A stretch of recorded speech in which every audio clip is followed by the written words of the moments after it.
Delete ইউনিয়নে আমরা যখন সিনেমাটা শুট করি তখন তো ওইখানে বন্যা আর কি। তো ওইখানে সবাই মিলে যেইভাবে নিজেদের প্রোটেক্ট করার চেষ্টা করছিল ওই ধরনের ডিজাস্টারের মধ্যে, তো এই যে ইউনিটি এবং ওই প্রোটেক্ট করার যে ব্যাপারটা আমাদের ছবিতে এই সময়টা যেভাবে আসছে, অস্থিরতা, তাদের নিজেদের সমস্যা এবং সবাই মিলে এক হয়ে সেই সমাধানটা খোঁজা।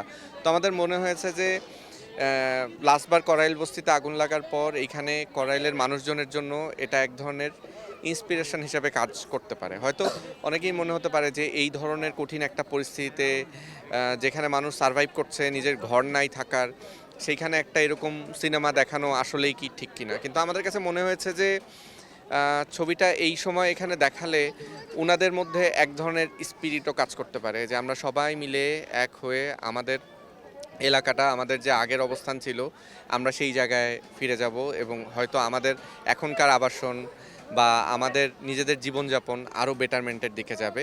সো এটা একটা জাস্ট সময়ের ব্যাপার এবং আমরা সবাই মিলে এই সমাধানটা, এই সুন্দর সময়টা নিয়ে আসব।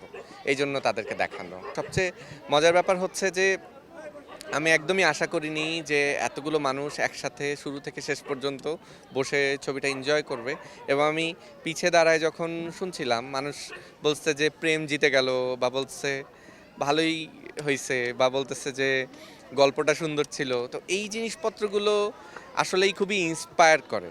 অ্যাজ এ মেকার আমাদের তো আসলে সিনেমাটা বানায় ফেলার পর এই সিনেমা তো অডিয়েন্সের, এখন অডিয়েন্স এটাকে আপন করে নিবে কিনা, ভালোবাসবে কিনা, বা এইটাকে গালি দিবে কিনা, এটা একদমই অডিয়েন্সের ব্যাপার। তো অডিয়েন্স যখন আমাদের সন্তানকে ভালোবাসে, তখন তো এইটাই আসলে নির্মাতা হিসাবে সবচেয়ে বেশি পাওয়া আর কি। মূলত পোকা এবং নগরাবাদ ওনাদেরকে বিশেষভাবে কৃতজ্ঞতা জানাতে চাই যে ওনারা এই ধরনের একটা ইনিশিয়েটিভ নিয়েছেন, এত সুন্দর একটা আয়োজন করেছেন এবং এত সুন্দরভাবে সবাইকে নিয়ে সিনেমাটা দেখার ব্যবস্থা করছেন।